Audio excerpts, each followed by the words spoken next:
Yep, okay, thank you. Okay, guys, we're gonna gavel in. Okay, aloha and welcome everybody. It is about 9, well, it is 9:25 in the morning. I'd like to call the Committee on Budget special meeting of August 16, 2017 to order. I want to welcome our Vice Chair of the committee, Councilmember Brandon Elefante, as well as our Vice Chair for the City Council, Councilmember Ikaika Anderson. Thank you for helping us to achieve quorum this morning.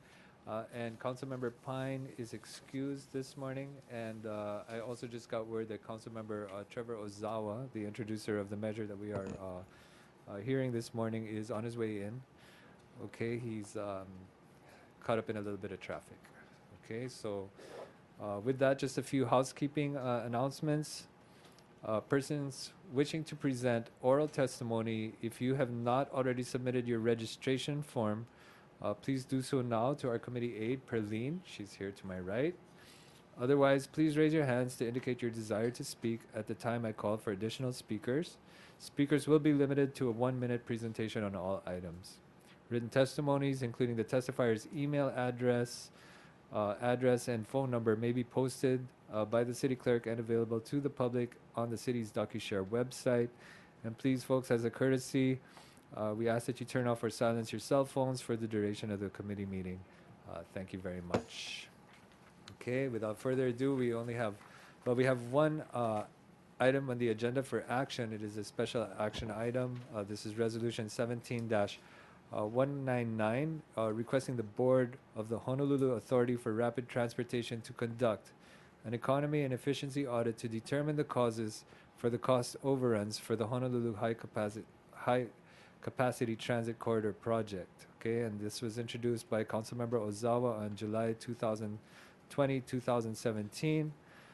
Members, we have a proposed CD1 that was posted on the agenda, and the CD1 makes the following amendments. Okay, A, it changes the resolution from a request to the HART Board to conduct an economy and efficiency audit to request, so changes the resolution from a request to the HART Board to conduct an economy and efficiency audit to a request that the city auditor conduct a follow-up audit of HART and amends the resolution title accordingly. Okay, so that's the First Amendment. Adds a whereas clause to specify findings made in the HART audit. C, amends a whereas clause to add additional recommendations made in the HART audit. D, deletes various whereas clauses concerning economy and efficiency audits and the HART Board. E, amends the be it resolved clause to request that the city auditor conduct a follow-up audit of HART and identifies certain issues to be addressed by the audit. And then F, finally, it makes miscellaneous technical and non-substantive amendments. Okay, and we did work with council members Ozawa, the introducer, to come up with these amendments. Okay, so with that, I would like to call on the administration. We have our managing director here, Roy Amamiya. Thank you for being with us this morning, and thank you for testifying. Also, with managing director, you want me to? I can call up. Are you directors right now? We have Peter Biggs, our deputy director of budget and fiscal services. Robert Yu is also here from HART. He's our new CFO for HART, as well as our own city auditor, Edwin Young. But I guess I'll just give the floor first to Managing Director to provide his testimony from the administration. Thank you very much again for being here. Good morning, Budget Chair Manahan and members of the Budget Committee. My name is Roy Amemiya, City Managing Director. Hope you're all well today. We're here in support of the resolution, both the original resolution as well as the CD1. Audits can be a very helpful management tool, and we urge the passage of this in particular because the initial audit with all the recommendations, if we understand it correctly in CD1, the city auditor will go back and see whether these recommendations have been complied with. I do know that since the first audit was done, we've had an interim CEO, and we have a new one coming on board. I believe an audit will be helpful to each of them and then particularly to the new person coming in to see what, at least from the auditor's standpoint, needs to be done to help us move this project along faster, or at least on time, and hopefully within the cost constraints that we have. The project itself, as you know, is receiving a lot of scrutiny from the public, and an audit, I believe, will perhaps allow them some peace of mind that the project is being run well. Thank Okay. you. Okay, no, so we appreciate your support of the audit, and yes, we will need your support going forward in terms of fulfilling this audit and looking at the recommendations from the previous one and implementing some of those. But I'm going to turn it over first to the members for any questions for Managing Director at this point. Yes, Councilmember, Vice Chair and Chairman of Transportation, Ikaika Anderson. Thank you, Chair. Managing Director, can you share with this committee what you hope would be achieved by conducting this audit that may not have been addressed in prior audits? Well, if I'm reading the CD1 correctly, it's not so much that there's going to be new information. It'll be more where our city auditor will go in and determine whether some of the findings and recommendations in the prior audit done back in April of 2016 have been implemented. And so from that standpoint, I think it'd be good to both the administration as well as the city council and the people at large to determine whether or not this audit was taken seriously by heart and those recommendations implemented. Is there any inclination that the prior audits weren't taken seriously by heart? If you look at the responses, from the then management group of Heart, you would perhaps draw that conclusion. Yes. Is it fair to say that the administration does not believe Hart took the prior audits seriously? I am of And the if the answer, opinion. and is that all prior audits you feel that the Hart has not taken seriously? Well, I don't want to dwell on the past, but I do know that since our interim CEO did come into the position, he has made certain changes in people, and people are the ones who are going to carry out the audit. And so I think that's a good thing, and that we need to see how well they've done in that regard. And I'm not opposed to the audit, but again, what I'm getting at here is what does the administration feel this audit will provide that the previous audits have not? Confirmation that some of the things that we believe are happening from the view of a third party, an independent third party. That is something that I would be looking at. We Okay. do meet with Hart regularly, but it's not the same as having a third party going in and actually looking at the books, looking at the operations, and providing their observations and their recommendations to your body as well as our body as well as the general public at large. And the administration does feel then that Hart has not taken any of the previous audits seriously? No, I don't think I said that. Well, I'm asking you for clarification on that.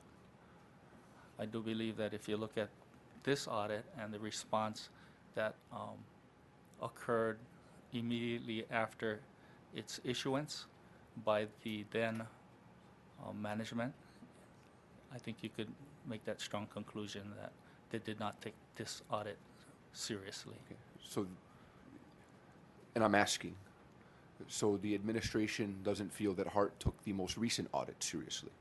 Would that be an accurate assessment of the administration's position? No, I think you have new people in place, and I believe they are taking audits very seriously. Thank you. Okay.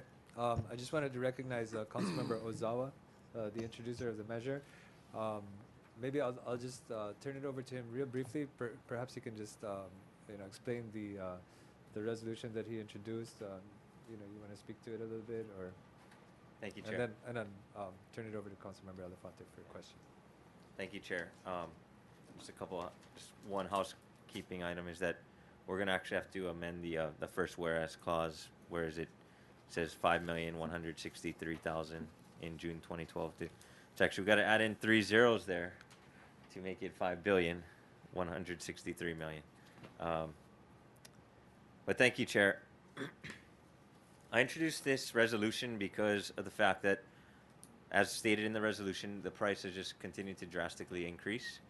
And while the auditor presented us with his findings More than 1 0. a year ago, I believe that there's a lot more that needs to be done with that. And primarily, to Councilmember Anderson's point, I think, about what the difference would be here. The difference here is that we want to look into the capital budget as well. And so most of the last audit, I believe, focused on the operational side. Now, if we look at that, it's a really small chunk of the whole pie there.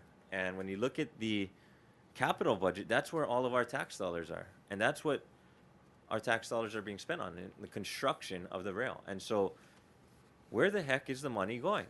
And that's what we want to see. And that's what we want to find out. We want to verify where the hard-earned tax dollars are going. And that's what it's about. Especially right now, I think it's a great time to do it. We've heard from some of the preliminary testimony that came in written, saying that, well, it's going to take too long for an audit. That's not necessarily true. Right now is a great time to take an audit because we are heading toward Middle Street, a place that we've already been obligated via contracts to construct the rail to. I think what people want to see is, if, depending on what the legislature does, depending on how much money in GE tax revenue or whatever revenue source that they provide to the city for this project, what is going to be the best use of that money moving beyond Middle Street? And I think that's where this audit is going to come in very handy. If it shows that, hey, this is just the cost of doing business on the rail, well, 7 billion times 2, 14 billion, whatever the figure is, it's just going to be too much to go to Ala Moana. And I think with the current plan, and we're going to really have to look at alternatives beyond there. And so I think it's a great time for the audit. We want to see where the hard-earned tax dollars went and where they're going, and that's it. We're not here to point fingers and blame people, and that's not my point. That's not my point of why I introduced the resolution. It's to bring the community together in understanding and support of something that we can all look at with confidence. Whether you support the rail, whether you don't support it, one thing that we can all agree on is that we want to be confident that the tax dollars are being spent prudently and most efficiently. So that's why I introduced the economy and efficiency audit to determine the cause of the cost overruns on this project. Let's see here. Yeah, so Chair, also, I would note that the auditor was still conducting a review of the audit last year when then Executive Director Dan Grabowskis stepped down and left. And so it's my understanding that at that point, the auditor kind of allowed the temporary Executive Director, Mike Formby, to kind of get things back together. And I kind of took a pause on conducting further procedures with his office. So this is really to get us back on track, let the auditor get back what he's charged to do in the charter, which is to conduct a performance audit. This is going to be the most cost-efficient way. We're going to try to keep everything in-house with the city auditor's office, and that way we can save money on our end. People have asked specifically for a number of different types of audits. Well, the charter allows this city auditor to do 2 types of audits, financial and performance, to my understanding. And so, this is in line with that. This is something that we have control over, and this is something that I believe it's our duty to ensure that our auditor conducts a fair, unbiased, impartial investigation into this, and we save money that way as well. Yes. So I appreciate the CD1 amendments as well, and you actually introduced that, and originally I was calling on Hart to do the audit, so I support those changes, and so I basically explained your amendments there, some of them, but I also met with Hart, and they were going to, and I'll let them explain later. They were going to conduct an audit after reconsidering as well. But I think, in the interest of efficiency, I welcome them to do their own audit if they so choose to. But this is a way to be most efficient and try to keep everything down in cost. Okay. Mahalo. Thanks. Okay, so yes, so we just started off with Managing Director's testimony, but I'll turn it over. Thank you, Councilmember Ozawa, and thank you for being with us for the discussion this morning, and for introducing the resolution. I think it's a good one, and so yes, I'll turn it over to Vice Chair Councilmember Elefante for some questions for Managing Director at this point. Thank you, Chair. Mr. Amamiya, thank you for being Thank here you. this morning. Question I have is, so with the recent charter amendment that was passed that would change control over to DTS for O&M operations and maintenance, will DTS be responding to that as recommended in the April 2016 recommendations for O&M as well as fare box recovery ratio? Well, to be very honest, we haven't talked about that, but I did see that as a recommendation that the auditor wanted to know what the actual costs of operating and running the system would be. I guess that is something we'd have to go and back and look at. Yes, you are correct. It is in the recommendations, and the charter has changed that responsibility from HART to DTS. Thank you. Thank you, Chair. Very good. Thank you. Thank you for the question. Okay. Thank Thank you. you. Any further questions for Managing Director? We're going to call on the testifiers, and then we can open up again for questions to everybody, so we can have a more robust discussion, I guess. So at this point, maybe I'll call up Robert Yu from HART. Maybe he can present his testimony and provide us with some of the yeah, well, just go ahead and provide us your testimony. You can ask questions. Hi, good morning, Council, Budget Chair, and Council members. I'm Robert Yu with HART.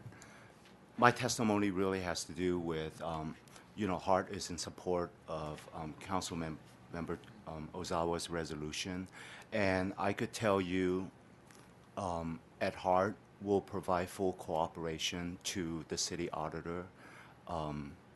If the city auditor is going to do the audit, we would make sure he and his team would have complete access to information, complete access to the people the audit team want to talk to.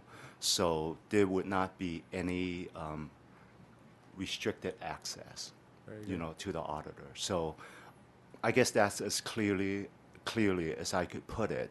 And I also think a follow-up audit is a good idea, because I think you need to know whether HART actually implemented any of those recommendations or not. It's not what we present to you, is that the auditor has to go in and verify whether the recommendations that were presented was actually put in place. And if it's not put in place, you want to know why it's not put in place. So, and I think follow-up audits in general is a good thing after the initial audit, because you really want to know whether anything is being done or not, and it shouldn't be just coming from us. Absolutely. Okay, thank you very much. Appreciate the testimony. Any questions? Maybe we can go ahead and take some more testimony, members, and then we'll have discussions with everybody. So thank Okay, you for thanks. now. Thank you, Mr. CFO, Robert Yu. Okay, so with that, we also have on the list Deputy Director of BFS, Peter Biggs. Do you have any testimony to offer, and then finally I'm going to call up our own city auditor to after Deputy Director. Good morning, Peter Biggs, Deputy Director, Budget and Fiscal Services. I come here just really to reiterate what the Managing Director has already put forward. We support this audit, and if it can help bring more confidence to the numbers and the process, we're totally supportive. Okay. So Thank you very much, That's it. Deputy Thank you. Director. Yeah, and I asked Deputy Director to be here for any questions with regards to any bond issuances if we had to ask questions about those. So thank you for now, and then we'll go ahead and take our city auditor. Thank you for being here with us, Edwin Young, man of the hour, I guess, along with Councilmember Ozawa. So, but thank you very much also for being here, and also for helping us come up with some of the amendments, and maybe you can go ahead and speak to, along with your testimony, maybe some of the recommendations that you made, and then maybe some of the things that you want to look into with this audit. Good morning, Budget Committee Chair and council members. For the record, Edwin Young, City Auditor. I think many of you have heard that the opinion is that a follow-up audit is needed. Just for your information, when we did the last audit, we're primarily looking at the operations and maintenance side of the house, which means that the financial statements that were covered during the audit basically covered about $18 million of HART's operations.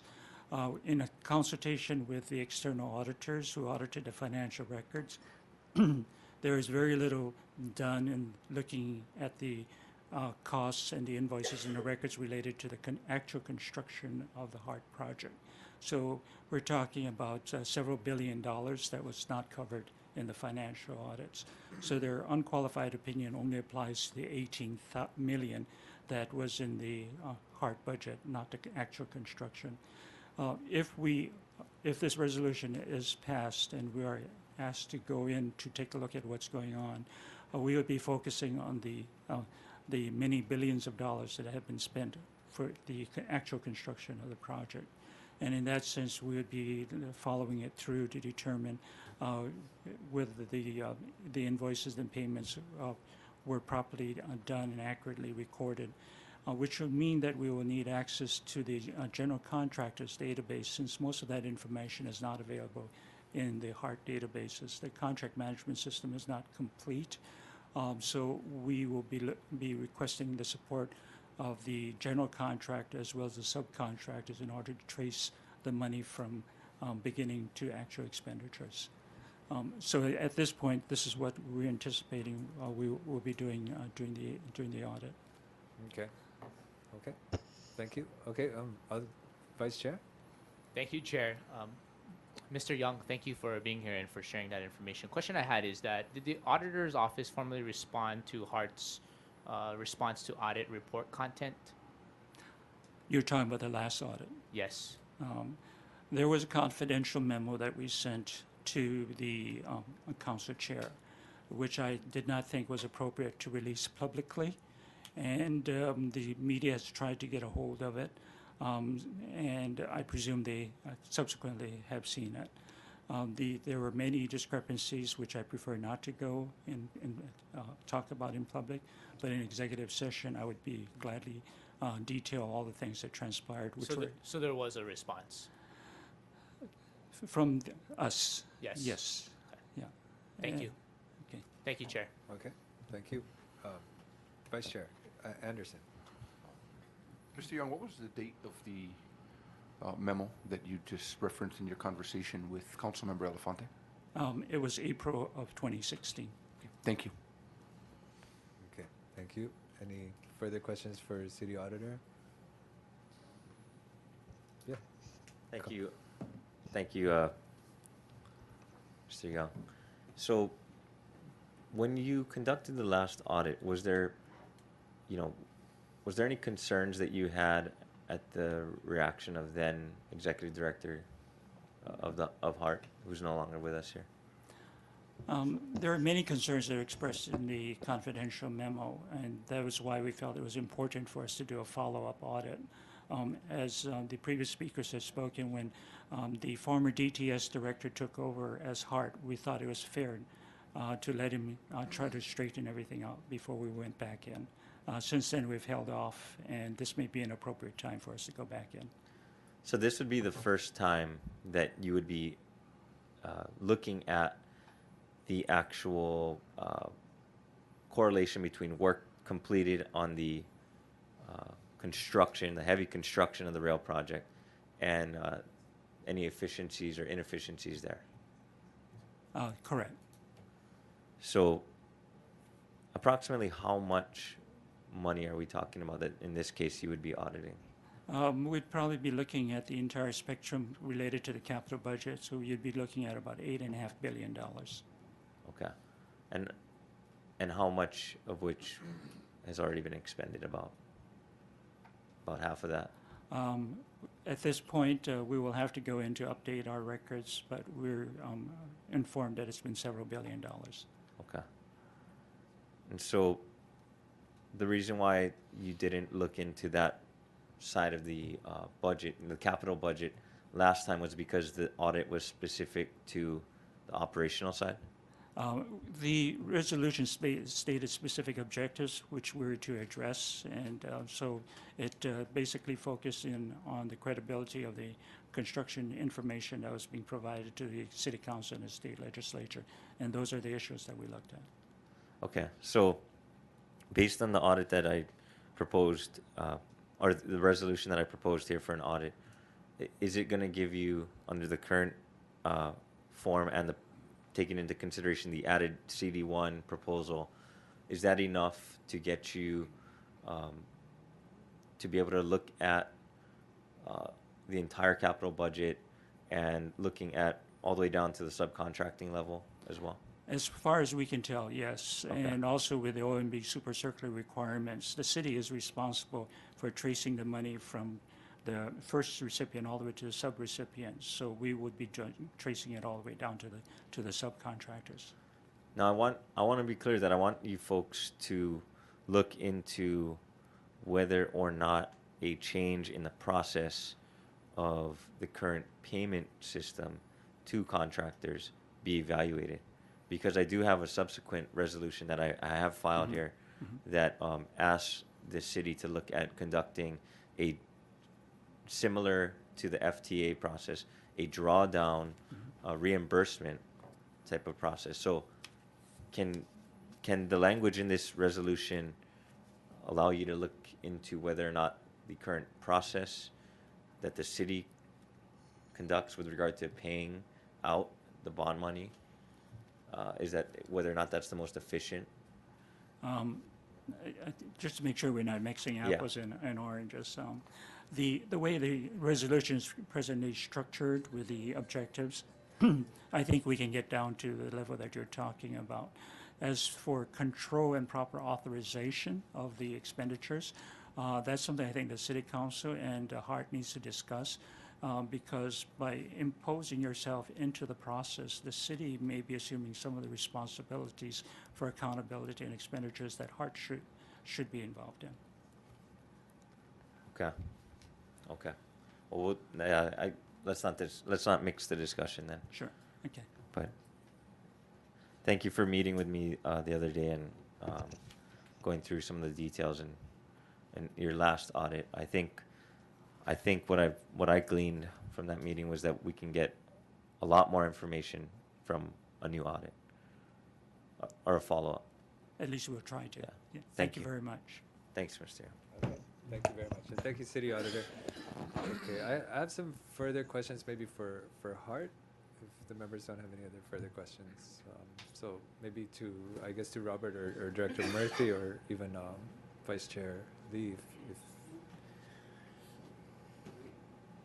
I just basically, I feel, I'm just going to go off your CFO's testimony. I think the audit is timely. I think there's been a lot of turnover both in the board as well as in the administration since we did the last audit. And so a follow-up audit, I think, is necessary for us to establish the baseline of where you folks are in terms of implementing some of the recommendations that were made in the last audit, which I think were pretty significant. And if we could address some of those, I think we'd be in very good shape, especially in terms of addressing some of the contract management systems, as Councilmember Ozawa is asking you to do. Some of the issues we've had with that in terms of addressing some of the delay claims, some of the pending utility agreements, as well as the contingency allowance figures. These are things all cited in the previous audit. But I guess my question to you at this point is, has HART made any efforts, or what, I guess, efforts has HART made to address some of the recommendations from the previous audit, I guess, to date, up to now? And if you've started with some of those recommendations, and maybe where we are with some of those. I'll turn it over to Murthy shortly. For the record, Terry Lee, Vice Chair of the HART Board. It has been a top priority of the board to task the Executive Director, in this case Murthy, who's our interim director, to adopt and implement all of the recommended changes from the city audit, as well as the recommendations from the APTA peer review and whatever recommendations the PMOC comes up with, because the objective of the board is to be sure that the HART administration is fulfilling its function to build the RailSys project as efficiently, as cost-effective, and as quickly as possible. Now, having said that, we have been frustrated by a lot of events and circumstances that are outside of our control that directly impact and frustrate that objective. But to what extent, can we be more proactive and visionary in anticipating some of these problems and perhaps heading them off at the pass, so that we aren't as reactive in dealing with these issues? That's another area that we're trying to stress, and that I think Murthy has attempted to accomplish. As I'm sure everyone can appreciate, when you're dealing with a construction project of this magnitude and complexity, that's not always an easy objective to fulfill. But I think we all have to, I think the HART staff and consultants need to put their best foot forward and put out that effort. And in that regard, like an example is, for the airport section, working on the utilities relocation in advance of the rail construction, because that proved to be a problem with the Kamehameha Highway segment and the Farrington Highway segment. So, we're learning from past mistakes. I haven't been on the board as long as others, although having now been on the board for 2 years by the appointment of this body, I am now the second most senior board member. See? So, we're going to do the best we can to be as transparent as we can, and to provide the council and the legislature with as much current, timely information regarding everything that's materially important for the legislative bodies to make their policy decisions. Well, thank you. No, and we appreciate your service and the wherewithal you brought to the board, and really the communication's been good with the council. So thank you very much for your service. Chairman, Ikaika Anderson, please. Thank you, Chairman. Mr. Lee, do you imagine that this upcoming audit will uncover anything that previous audits have not? I honestly don't know. Because the previous audit was limited just to that 18 million or so budget for the year that was under audit, and that it did not go into the construction cost, the billions of dollars that were expended in the project. I really don't know. I will say that shortly after I joined the board, and when we started to see these, substantial cost increases, that really troubled me. And that was part of the reason why I agreed to serve on the board, was because I was very concerned about what the cost of this project would be.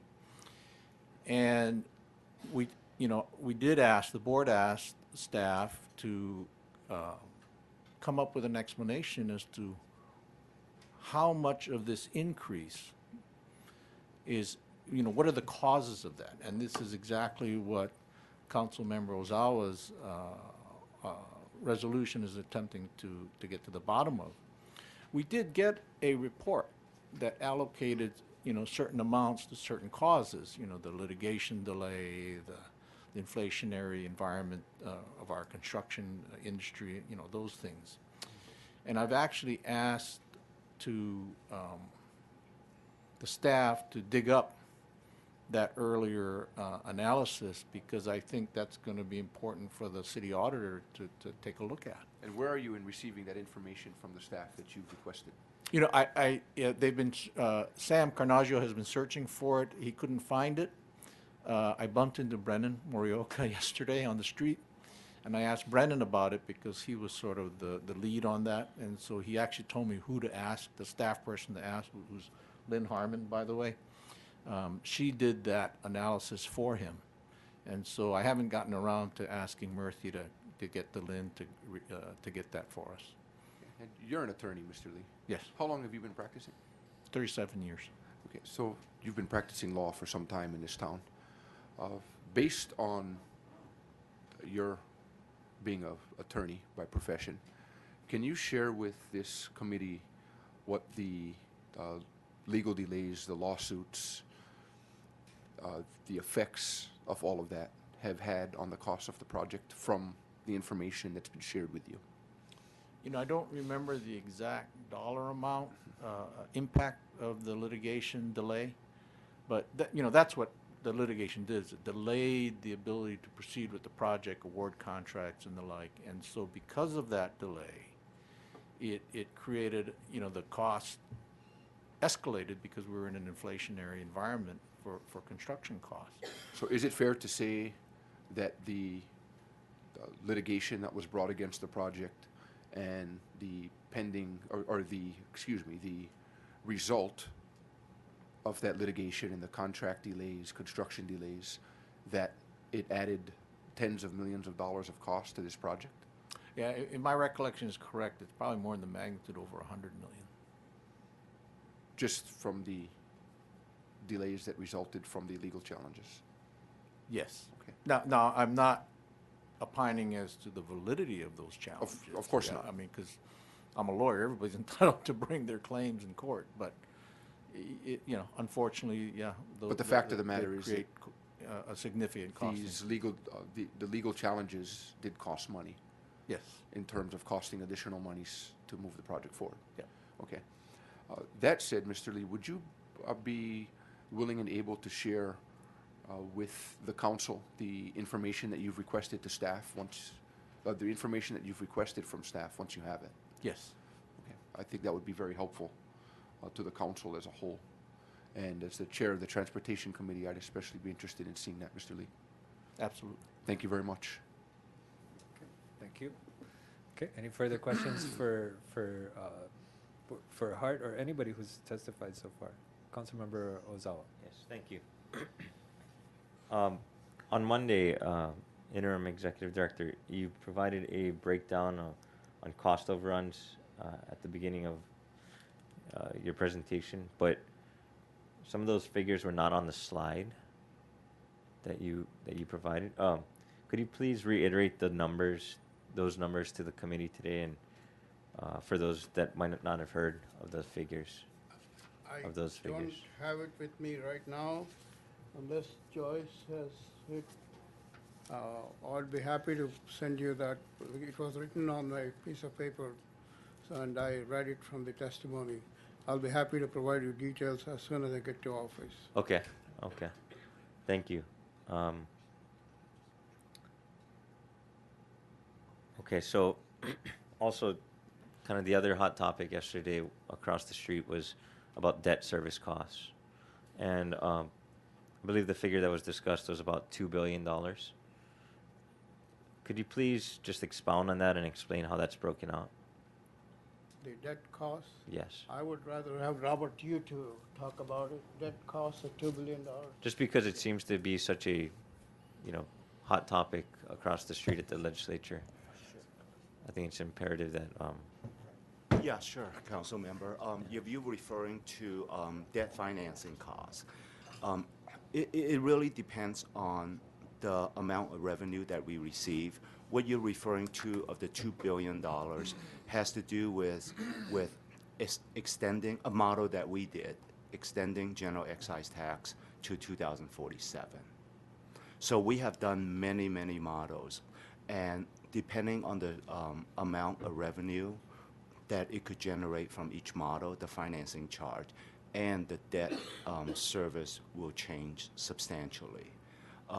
We ran models that illustrates financing costs between, I think, just over $500 million to up to $2 billion. And that's kind of what we've been, presenting. So it all has to do with the amount of money coming in. well, it also has to do with the cost of the project. I mean, primarily because Yes, depending on what you're financing. that's correct. The cost of the project is set at $8.165 billion. And back in January of 2017, our project control group lay out what the expected or projected expenditures were at that time by contract. Now, we're going to undertake that. We're going to redo the estimation of the project expenditures again, and we plan to update it hopefully every 3 months. So that cost is set. The finance charge has to do with the length of the debt maturity. So if the debt matures, say, in 20 years, obviously the finance charges will be much higher. If the debt expires in 10 years or 5 years and whatnot. And how much of the debt is extended depends on how much revenue we get annually to pay off the debt. So, based on your statement that the cost of the project is about 8.1, then the projected total cost of nearly 9.5 billion, you're saying that the 1.3, 1.4 billion dollars Is pure increase finance charges. is pure finance cost Yes. as of today, Yes, as of today. on a projection of revenue through 2027. No, I think the 1.4 billion of finance charges that you just referred to, if I remember correctly, is our 10-year GET extension model that we ran. So beyond 2027 Yes, beyond 2027. and being paid off until 2047, you're saying? Or No, 30 the debt will mature at the expiration of either GET or whatever funding sources are available. So if GET expires in 2037, our debt will expire. We'll pay off the debt by 2037. We're not going to extend it beyond 2037. Okay, so is that the current process now? So being that 2027 is the current projected revenue, well, it's the current amount of time that we have based on the legislature, what they've given us so far on collecting GE revenue. You're saying by 2027, if we get $0 from the legislature, as of 2027, there will be no more Yeah, debt our financing. debt, we will make sure our plan draws out that all debts will expire in 2027. Okay. Otherwise, we don't have any other sources of revenue to pay for the debt, right? Okay. And just to be clear, that is why you folks also need us to float bonds in order to continue to make those payments on that schedule. Well, yes, floating the bonds have to do with meeting the gap between the amount of revenue that we generate annually and the expenditures that we expect to pay. So that's the reason why we need debt financing. Now, absence, for example, if we don't get additional financing from the legislature in this special session, if it was going to be held, or any session in the future, then we need to reevaluate how much debt that we really need to finance the project up to a certain point. And in this case, maybe Middle Street. So we will do a plan to borrow for any expenditures up to Middle Street. We're not going to go beyond that. And we want to make sure our borrowing plan will have debt maturing in 2027. So, how long, where are we at with regard to how fast we get GE tax revenue from the state? How many months does it take from when the state Every collects? quarter. Okay. Every quarter. And So it's on the- time. It's Yes, been on it's on schedule. time, yeah. So for the quarter ended June 30th, we received the GET payment on the last day of July. Okay. And that's really how it is. It is the month after the quarter ends. Okay. And it's been very consistent. Okay. Good. Interim executive director, did you get the figures from? No, not yet. No, not yet. Okay. Okay. All right. That's all the questions I have right now. Okay, Thank you. thank you. Okay, we have questions from our vice chair, Thank you, Councilmember Elefante. Thank you, Chair Monahan. Question I have for for Mr. Yu or Vice Chair Lee. So, Mr. Yu, when did you come on board on HART staff? March 1st of this year. Okay. And have you had an opportunity to look at the auditor's recommendations and findings? Oh, yeah, absolutely. Not only the chance to look at it, but the chance to talk to Mr. Young about it. Okay. So having said that, there was one recommendation that the auditor did mention about using contract management system and C2 HERPS. Yes, the CMS system and the the city CHIRPS, system. yeah. Yes. Is there a reason why HART chooses to use CMS versus the city's CHIRPS system as recommended by the auditor? Yeah, well, the reality is HART uses both systems, both the CMS and the CHIRP system. The CMS is the contract management system, so it's used for it's used by our contractors and our contract group.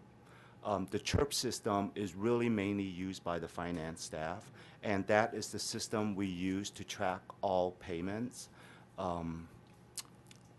Yeah, that's really what it is. And we are now using, based on the auditor's recommendation, we're using pretty much exclusively CHIRPS to build our financial report and our financial model. So on the Thursday HART board meeting, we spent quite some time to track all expenses from 2007 on to today. I know there's a lot of concerns about, well, we've been operating for 5 years, and general excise tax been collecting since 2007. Well, where did all the money go to? Did we track all the expenses properly? So we're going to show the board a report that tracks every expenditure from day one to the dollar. And we'll present that on Thursday. And all that information is from the city's CHIRP system. So you would be able to go into the CHIRP system and find anything that you want to find with respect to our expenditures in the system. Thank you for that explanation, Mr. Yu. Yeah. Chair, I do have just one comment I'd like to make. On a previous question I did ask with respect to Mr. Young, the response to the audit report content, if Budget Committee members are willing to, and if you're willing to, Chair, I would be so keen on moving to exec session and finding out specifically what entailed in that memo, because to my knowledge, I have not received that memo. Okay. And I think as being stewards in terms of the magnitude of this project, I think that might be helpful for the committee to know. Okay. Just I a think- thought and suggestion sure. out there. Thank you. Absolutely. At the appropriate time, we can call for executive session. Yes, Chair, just a question, if you'll entertain it. absolutely. As Councilmember the Anderson.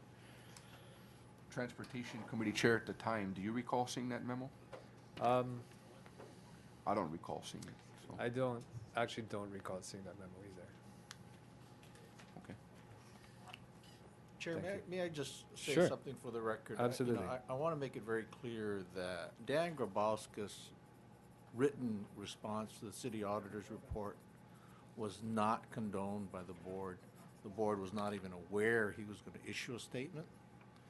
And I think it's a fair statement to say that the board was upset with his response. And so I just want the council to know that as far as the board is concerned, the board at the time, of which I was a member,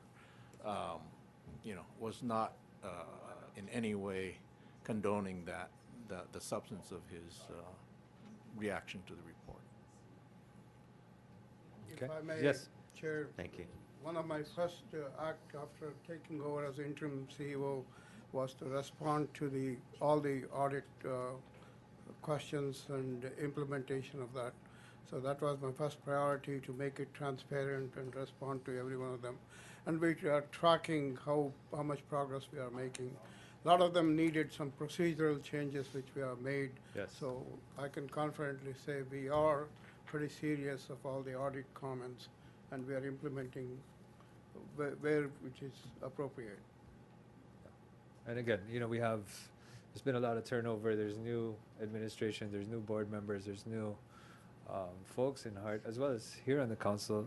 But I feel very confident that you folks are gonna be very cooperative with regards to this audit and trying to get us the answers that we need.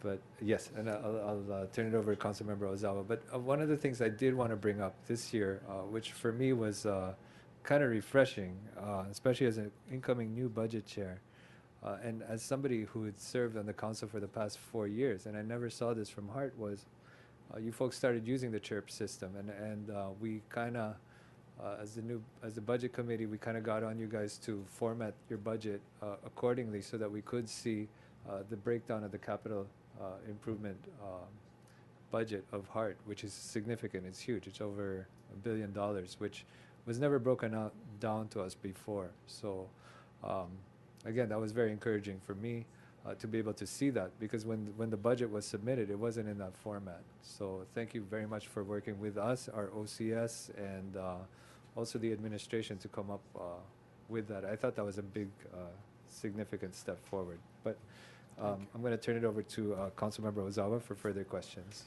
Yeah, and just to clarify, I think, Budget Chair, you're noting that it was over $1 billion annually. I mean, for that annual budget, correct? Yes. So, yeah. But just wanted to touch on the fact that I think also the last audit was very useful in its own way, and that we did learn things were not being communicated properly from the previous executive director. And yeah, it was only on the operational side, but I just wanted to note that is a difference. This audit, we're looking at construction side. Primarily, that's my intention of introducing that. But we did glean very important stuff from the last one. I don't want to make any light. I don't want to make that the last audit was not useful either. It was very useful, even though it was looking at a very small portion of the dollar figures, because we became aware that the correct cost of the project correct cost of the project was known by that executive director to be way over budget, and was not communicated to neither the Hart Board nor us at the City Council nor the mayor. And so for me, that was significant, and I think that we've taken a stride in new leadership and moving forward on the we at least looking for a full-time executive director, and we've have Murthy here taking over in the interim with Mike Formby as well before that. So I think we did make progress, even if it was a step forward, a small step forward. It was a step forward with regard to that audit. Also, in my questioning during our meeting last week, I noted that one of the recommendations was to fill out that CFO, kind of the financial side of the Hart administration, up to the full 12 positions that I believe are allocated in the pyramid of full-time employees that that it calls for. Under the previous director, there was only about 4 positions, I think, filled, and 2 of which reported directly, from my understanding, to him.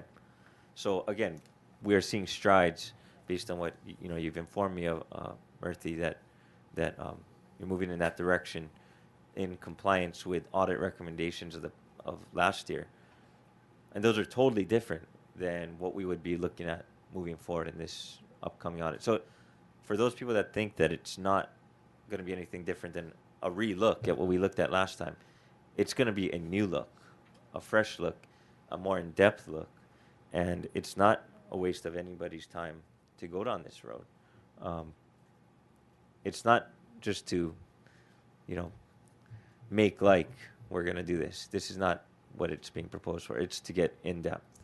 So just want to reassure people, and if you have any comments to that, because I know you've been working hard on fulfilling the recommendations of the last audit. Thank you. Thank you. Okay, is there a response? Is there any response, sir? I just want to state what I view as the board's mission statement in part, and that is, we're not a political body. We're not elected, we're appointed. And as such, my view is that our responsibility is to properly manage the construction of this project, first and foremost.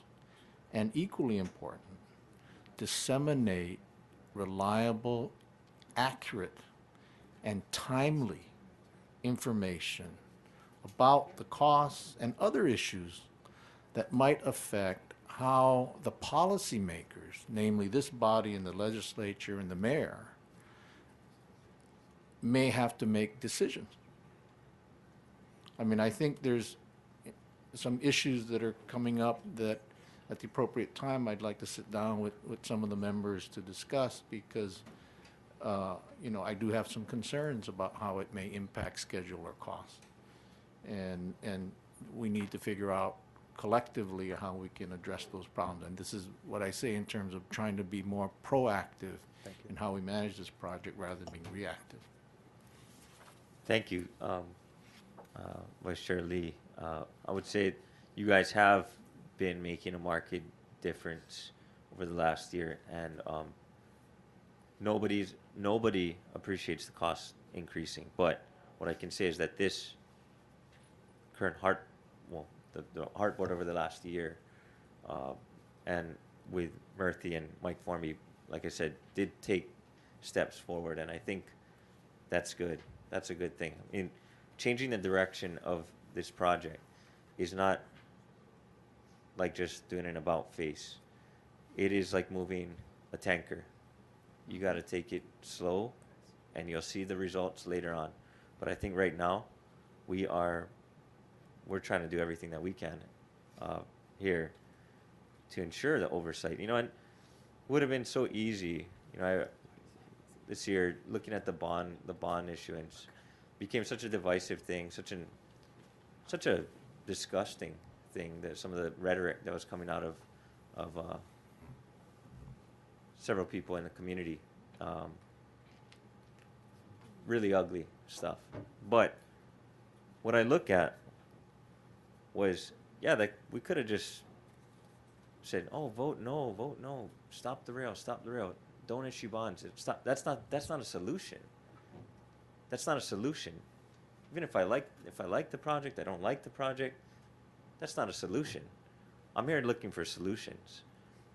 A solution is to not further build debt around the city, not further burden us with increased property taxes or prolonged tax increases of any sort, whether it's TAT, GE, of anything. And so I just want to get that out there, that to those people that want to see immediate change, so do I. But it takes intelligent, pragmatic, unwavering to the fact, and to the issues at hand. And I want to say, I think, with Terry, I've really appreciated that from you. And it takes resolve, so I appreciate that. Thank you. Okay, thank you very much. Councilmember Ozawa. Okay, any further questions for Hart or the administration at this point, members? Okay, thank you very much. Okay, so we're gonna go ahead and open it up for testimony at this point. Right, we do have one registered testifier, Joe Kent from the Grassroots Institute of Hawaii. Thank you for being so patient. Appreciate it.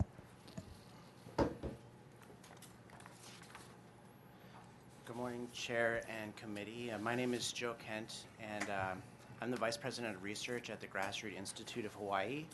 The Grassroots Institute has, as some of you may know, released a website called audittherail.com, and so far we have thousands of people who have signed, and my sense is that those folks are grateful that you're going down this road, so thank you very much for that. But we do want to make sure that the audit is robust, and we don't want the CD1 version to water down any robustness that we would have in the audit. The proposed language so far is good, but it also can be a little confusing the way it's worded. It mentions a review, and a review is not an audit, so we just want to make sure that this is a new audit. The language also suggests that there's no desire to look into whether there's been illegal activity, fraud, or abuse. You can go ahead. Oh, thanks. There are some things that are not illegal, but that are not right, and we want an audit to look at those things as well. So basically, there has never been an audit for fraud, waste, and abuse, and we hope that this audit helps with that. Thank you. Thank you. Okay, any questions for Mr. Kent? Yes. Mr. Kent, thank you for being here. Would like to ask, does the Grassroots Institute feel that there has been any fraud or mismanagement with this project? I mean, on the record, yeah. I'd just like to know what the position of the Grassroots Institute is. We feel that there has, it's worth looking into that because of the cost overruns and many other things. So, yeah, there could be fraud, absolutely. Okay, so there are no allegations then of fraud from the Grass Institute? You're merely suggesting that this is something we look into. Is that a fair assessment? Yes. Okay. Thank you. Thank you. Okay, any further questions for Mr. Kent, members? Okay, thanks, Mr. Kent. That's it for the registered testifiers. Anybody from the audience wishing to testify? Hey, Mr. Moskowitz.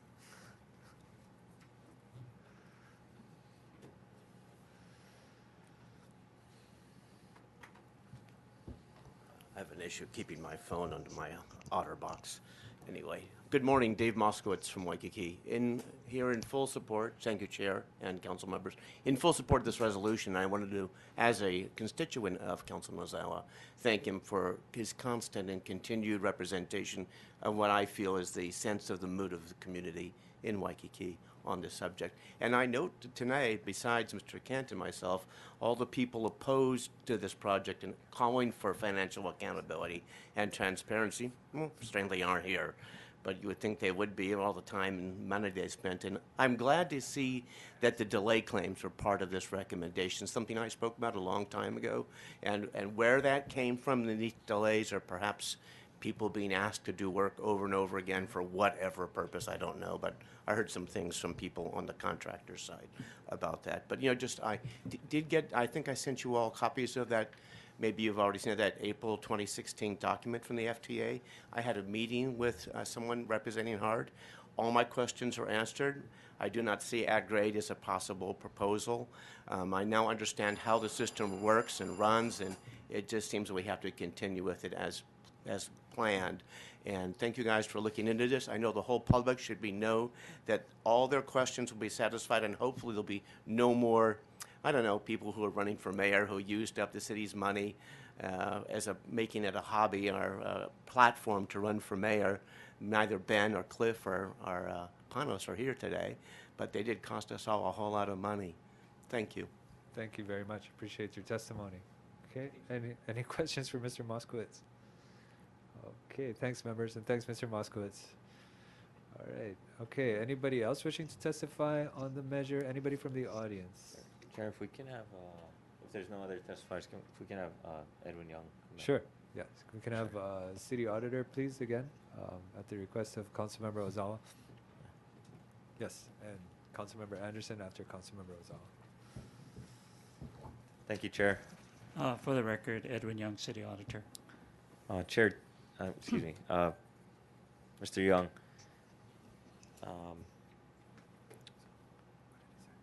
Do you view this as just a review of the last audit, or do you view this as pretty much a new audit? I think the starting point would be from where we left off, looking at the recommendations to see whether they've been implemented, and confirming and reporting to the City Council which ones have been implemented and which are outstanding, if any, and then going into the arenas and the areas you're talking about, tracing the construction funds and capital expenditures. So it would be looking at new areas that were not explored in the last audit. Correct. Okay. Number two, as an auditor, I know that you have extensive experience at many levels of government. Mhm. Is there a process that, if during your findings, that if you do find something that's, because I know for Sure. attorneys, Sure. if there's something that we find that's not legal, not right, not ethical. I mean, we have duties, right? Sure, I mean, yeah, so absolutely. we're held to a high standard. So are auditors, right? Sure. So isn't there a process if you see something that's you There's become no aware of? There's no definitive process. Every office does it differently. For our office, what we do is we're finding something that's a deficiency. We will discuss it with the auditee to obtain confirmation that what we're seeing is correct. And also we'll do it throughout the process before the final report is issued. We'll give them a draft of the findings and a draft report so they can comment and point out any inaccuracies or any misinterpretations that may be relevant. But as part of our process, we maintain a continuous dialogue with the auditee and those parties that have requested us to provide informal verbal briefings on what the tentative audit findings and audit results are as we're coming up. So that our concept is no surprises. Both the City Council as well as the auditee should be prepared to respond to the media or the public as soon as the report is issued. So they know beforehand, before the report is released in formal print, what the findings and recommendations are. Okay. And that could be a broad range of things. Correct. Okay. So during the last audit that you conducted in Hart, did you find any illegal fraud? Did you find any sort of activity that you would have suggested as a recommendation to do anything further? Let me put it this way without disclosing the contents of the confidential memo.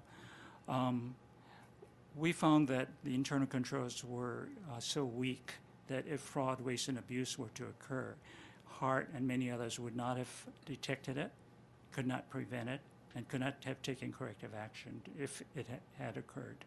By our rules, if we find that there is fraud, we're supposed to document it to the extent we can for audit purposes, but the actual investigation has to be turned over to the prosecuting attorney or the police department so that the chain of evidence is not compromised if and when they decide to go to prosecution. Okay. And part of your recommendations with regard to that last time, from my understanding, was to fully build out, like as I noted earlier, the financial section of Hart's full-time employee pyramid, or excuse me, the tree, right, to the full 12 positions. Yes, in answer to that, we're presented a former organization that showed in the CFO shop. There were 12 positions for contract administration, budgeting, financing, accounts payable, accounts receivable. When we went in there, we were surprised that there were only 4 positions that were filled and that most of the other positions had been abrogated, dissolved, or assigned to consultants and others who were not directly involved in accounting for the funds and the expenditure of funds. Right, so one of those positions would have been also an ongoing audit, Uh, or an internal control, if you will. Well, they do not have an internal audit function, and those individuals who are reporting to the executive director, we're trying to establish one for their own purposes, not for the purposes of openness and transparency in the expenditure process. Okay. Okay, but in the organizational chart, doesn't it call for a position of that nature? It does, and it should. Okay. Right.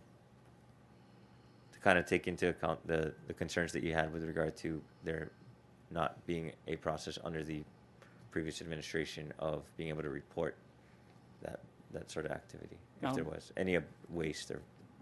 Absolutely. Yeah. One of the indications of a certified fraud examiner are the red flags that cropped up during the audit, and that those are serious concerns for us. Okay.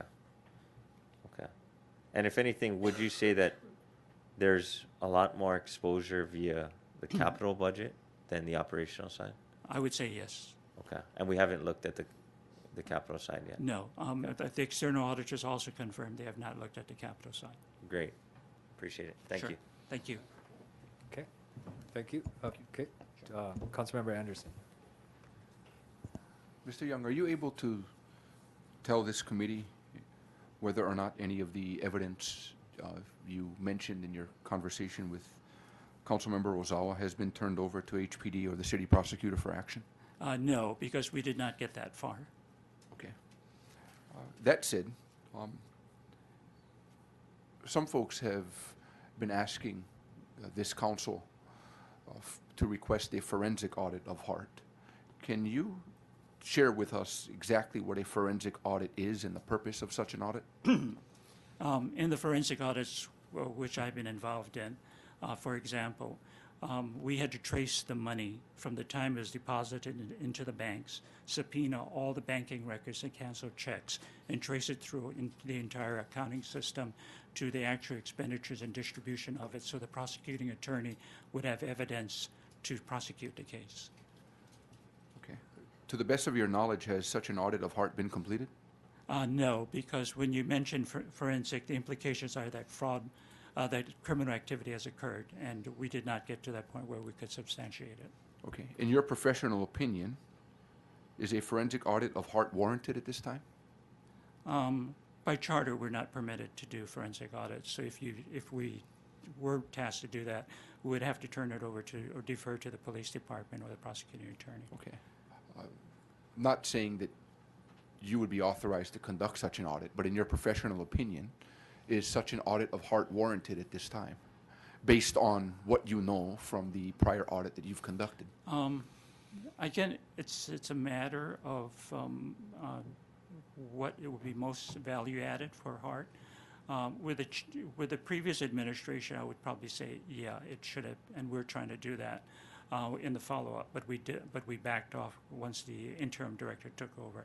With the new administration, that remains to be seen. I think that's something that will probably materialize once we get to start doing our audit. Okay, but you've stated that it is still possible, in your opinion, for fraudulent activity to occur. We have not updated their internal controls or their procedures, as Robert Yu, the CFO, has indicated. They've taken action to correct some of the deficiencies we found during the last audit. So until we go in and start doing testing, it would be speculative at this point for us to say that that did occur. Okay, but taking all of that into consideration, is such an audit warranted then to help all of us understand exactly where we're at and where HART is in implementing what the recommendations from any prior audits? Forensic audit, understand, implies criminal activity. Understand that completely. In which case, we can't touch it. That I understand. Yeah. But from the testimony that you've offered here today, Yes. it certainly implies that your office believes fraudulent activity could have occurred. The red flags were there. We didn't document or substantiate that. Okay. As such then, would a forensic audit be warranted? Under Just to the- check on that. On the past administration, but not, at this point, I don't know about the present administration. But would it still be possible, though, for fraudulent activity to continue to be occurring and no one know about it, even now? Conceivably, but again, we don't know until we get in there. So it would be best then to let you do your audit based on the wording of this resolution and then see what you find and base any follow-up audits that we may request on what you recommend after this audit. I would say yes. If we do find actual evidence of fraud, we would document it. But in order not to compromise any investigation, we would have to turn it over to the prosecuting attorney or the police department for them to do the actual investigation documentation. Once So in the your cha- assessment, then, would a forensic audit at this time be premature? I would say so, yeah. Okay. And during the course of your audit that will be occurring as a result of this resolution, assuming we pass it, Mhm. would you be sharing in that audit whether or not you felt a forensic audit were necessary? We can express our opinion based Would off you? the record. Will but, you? But again, understand, once you say forensic, we got to back off. Understand that. But Yeah. will you make that recommendation if you indeed feel that it's warranted? Can we rest assured that you will make that recommendation if you feel it's warranted? Yeah, without being put in a box by which I cannot defend. Let me explain the process by which, if documentary evidence exists, because you've got to have the rules of evidence complied with. As a lawyer, you probably know that. Once that evidence is documented, we cannot advertise or broadcast it without compromising the investigation. We would have to confidentially turn it over to the legal investigators who would then conduct the actual investigation to determine whether an actual crime had occurred, in which case it's up to them to develop the package for prosecution, not us. And how would this council be made aware of that action, if indeed it was to occur? I think that's something that needs to be addressed down the road. We can say from an audit viewpoint, if that is the case, that there are indications of fraud, and that's all we can say. Would there need to be wording in this resolution specifically saying that you would alert this council if you uncovered anything? You can, but again, it prejudges the results of the audit, and we're going there as an independent party to openly examine what's happening and the data and all the evidence that's accumulated. Our analysis will be based on what we accumulate during the course of the audit. So for you to put it in, that would prejudge the outcome of the audit results. Okay. And going back to the audit that was done during the prior administration, you really couldn't tell us here whether or not you found anything that was worth turning over. I can say to HPD or the unequivocally, we prosecutor. did not document any fraud that occurred, but the red flags were there. that Did you it would turn be anything over to HPD and the prosecutor? No, we didn't, because there was no evidence of actual fraud occurring. Okay. And when you find red flags, what is your course of action? To go back in and document, closely examine the information we have, and where there are evidence, to document it to the point that we can turn it over to the investigators. Okay, so, and I'm asking, when you identify red flags, you then document that, and then you do further research to see if there's anything credible in regards to those red flags, and then you would turn it over to the appropriate authorities if warranted. More than likely, yes. As in our past experiences, for example, with the federal government, where for example, the borrower refused to meet with us and was evasive with us and refused to show us how the SBA loan proceeds were used, that's an indication of possible fraud, in which case we documented what we had, turned it over to investigators. The investigative arm then developed the case and did the additional procedures they needed to demonstrate probable cause and to be able to develop a case that would result in the prosecution of the individual beyond a reasonable doubt. Thank you. Okay. Any Further questions? Yeah. Councilmember Thank you. Rosal? One of my constituents, I just want to, my other constituents not here today. She has concerns of the former owner of Ansaldo, Finameccanica, and issues that they've had in the past with their business dealings with train cars. And she was suggesting a forensic audit, or she's advocating for one because she wants to know whether discussions between Finameccanica and Ansaldo were on the up and up in Honolulu. And now, is that a reason to pursue a forensic audit? Something as broad as that? Is that a good reason? Well, I'm not a legal expert, I'm not a Yeah. lawyer, so I would hesitate to speculate on it. But where there are conflicts of interest or questionable relationships, we would point that out as something that needs to be more closely looked at. But is that something that, I guess, kind of adding to Councilmember Anderson's statements, is that something that at this time you think a forensic audit should be pursued based on perhaps people's or this person's concern with previous business dealings of Ansaldo? Or is it kind of too vague, or is it? It's kind of difficult for us to answer specifically, but as soon as you put the word forensic in the resolution, we're out. We Yeah. can't do the audit. No, I think, and she has several other points here talking about things that they're quite broad and kind of vague, but it's becoming kind of a buzzword out there, the forensic audit. I just want to kind of get some sort of definition on that. You've been very clear, but Yeah. I want the community to also know that, whether or not whether you think this is the correct route to begin this audit based on the resolution at hand, and if you find evidence of sorts, you will notify us that maybe further action, a different type of audit would be required. I think that's a reasonable assumption, and we'll try to keep you posted on any indications of what we're coming up with. Okay. Yeah, no, because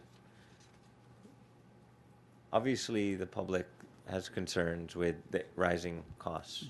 And I think with anything of this size and this nature, people are going to have their doubts. And I think what we're relying on is for your office to notify us that if you think further action outside of the scope of the charter is needed. And I think that's really what we're looking at. I don't want to be going on some fishing expedition unwarranted if it's going to cost us more and more money without there being a little bit more than somebody having doubts about their experience talking to somebody at Ansaldo or Understand. going a little broad there. So I just want to note that we have obviously concerns ourselves, but Sure. Absolutely. but we want to make sure that you can let us know that. Yeah, I hear what you're saying. Let me put it back a little bit. Investigators are usually deputized, so they carry a badge and a gun, and they're trained in a formal investigation. We're not deputized. We don't have to carry a gun. We're not trained in a formal investigation. So as auditors, we can point out the potential scenarios that you're talking about. But once we identify actual fraud, we've got to back out of it and turn it over to the investigators. So having said that, you can do the work of, quote, a forensic audit without calling it a forensic audit. But our city charter says we are permitted to do performance and financial audits. It does not allow us to do forensic audits. And for good reason, because once you compromise the chain of evidence, all of that evidence is thrown out by the court. And then your efforts will have been wasted because you may have a guilty party, but unless they work out a plea agreement, he will go free because you've compromised the chain of evidence. Okay, one last point then, or question. Yeah. Just to reiterate, do you think that this current resolution is the most prudent way forward at this time? Yes, I would say so, if you're accomplishing what you're trying to do. Okay, thank you. Thank you. Okay, thank you very much. Very good discussion, and thank you for clarifying the difference between a forensic audit and a Performance audit. follow-up audit that we're Sure. doing here. Sure. Okay. Thank you very much. Thank you. Okay. Okay. Yes. Please come up.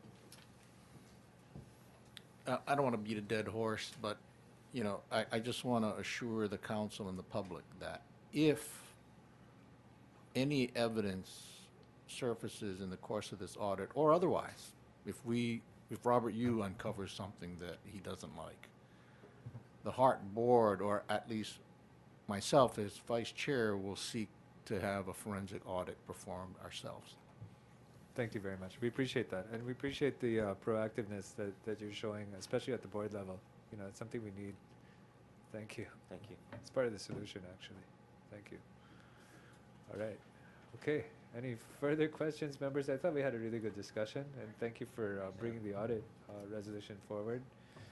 I think it's necessary. It's timely, and I think, you know, for us to establish a really good baseline from the previous administration of HART to now, and where we are at ourselves in the city, I think the audit is timely, and I think it's going to provide us with a lot of good information for us to be able to work on and go forward, and hopefully instill public trust and faith and confidence again in the project, especially for our members who do have to vote for bond issuances, and we do have to approve your budgets. So thank you very much again, Councilmember Ozawa.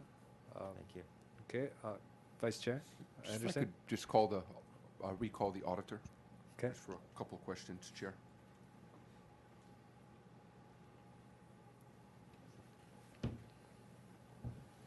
For the record, Edwin Young, City Auditor.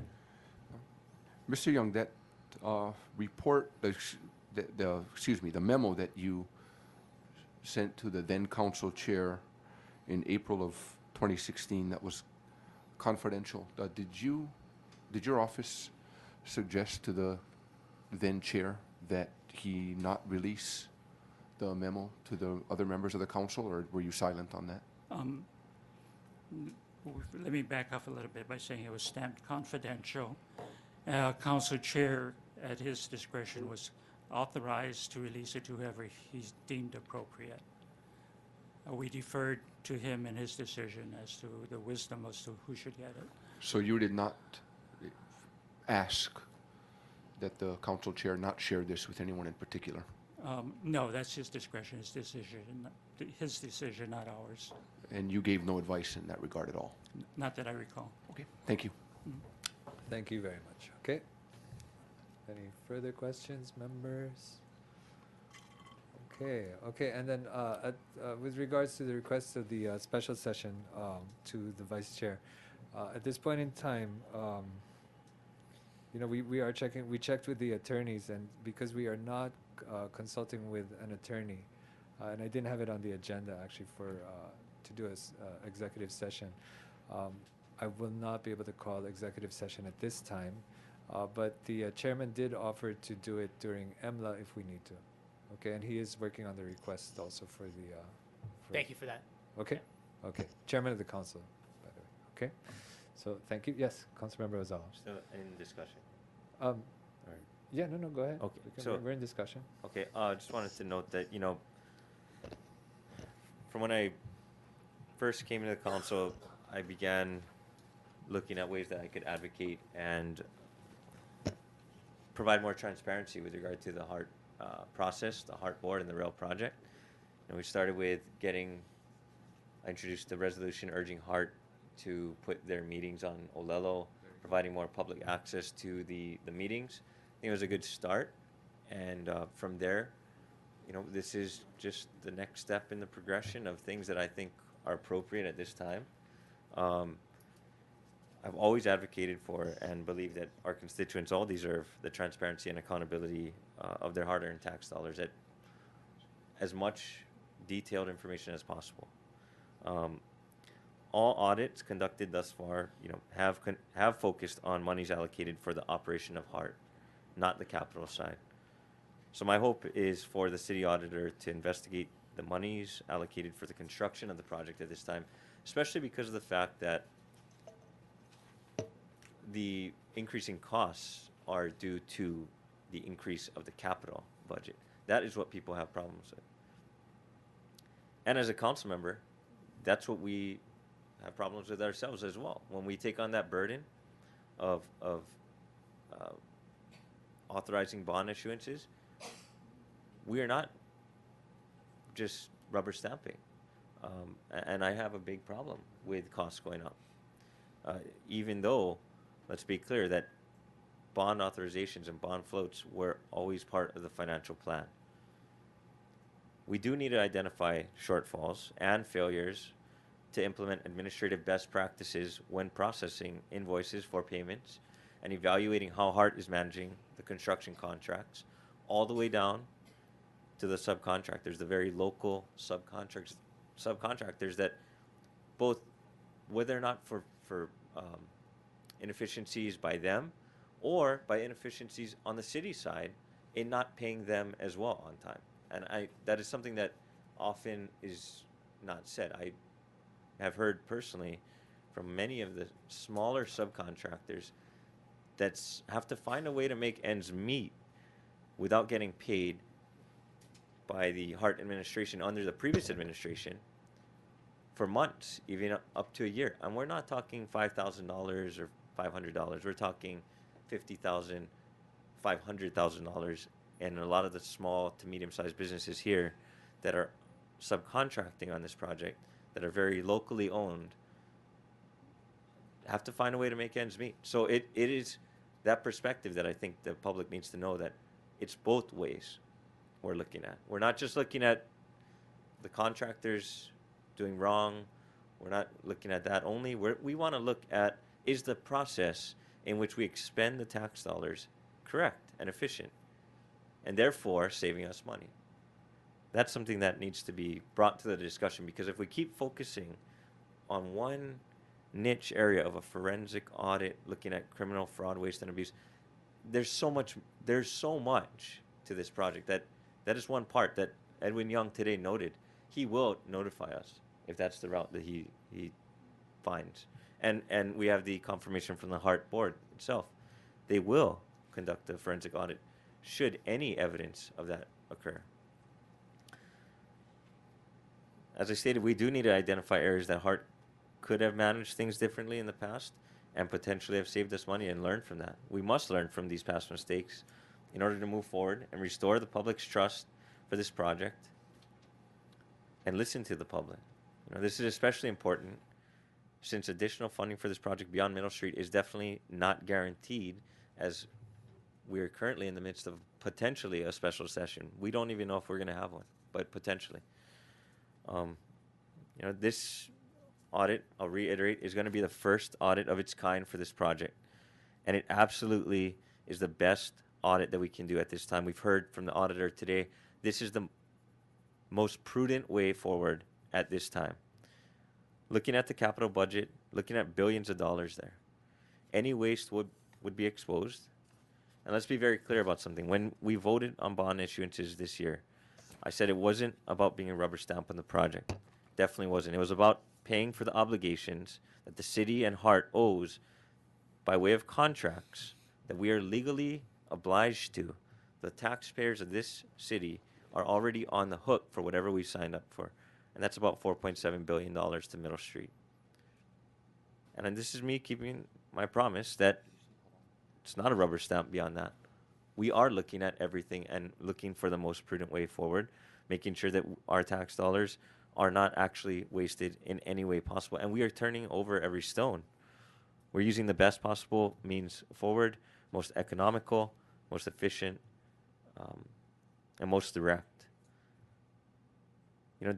Delay claims, etc., means that costs go up. Same with the lawsuits that was noted. Just not paying for debts that we owe is just not an option. It's not a solution. A solution is what we're providing today, is to look at the problems we have in the process, finding ways to be efficient, discover any waste, any wastefulness, or anything else, and to fix that, to have an honest discussion with the community, what they want. Do they want to continue on no holds bar, no matter what the cost is, and just go to Ala Moana as planned? I honestly don't know if that's what the public wants at this time. But it's something that we got to continue to look at and ask the legislature for their guidance on how much a willing partner they're going to be as well. So let's look at it from a positive solution here at this point, and know that we're doing the best that we can at the City Council, in the City Hall, to move forward. Thank you. Thank you very much, Councilmember Ozala. Yes, Councilmember Anderson. Chair, I just have one final question for the auditor. Sure.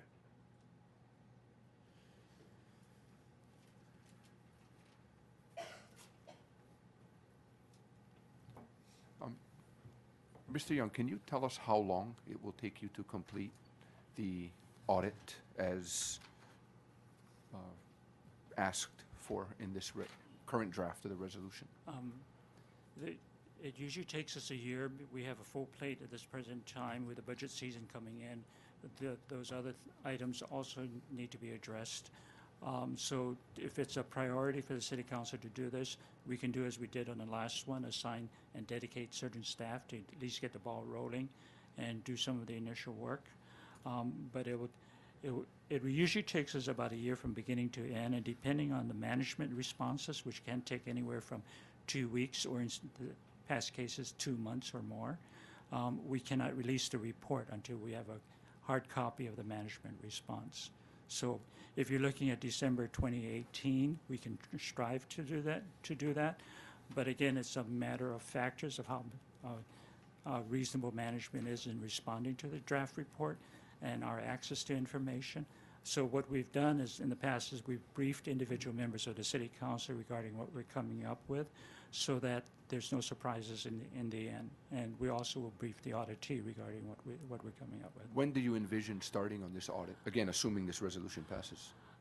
Not until after the beginning of the year, next year. Okay, so you January don't anticipate 2018. starting the audit until January of 2018? At the earliest. We just lost a couple of staff members to the State Auditor's Office, so we've got to recruit and build up our database. Okay, and if you were to expedite the process, if this council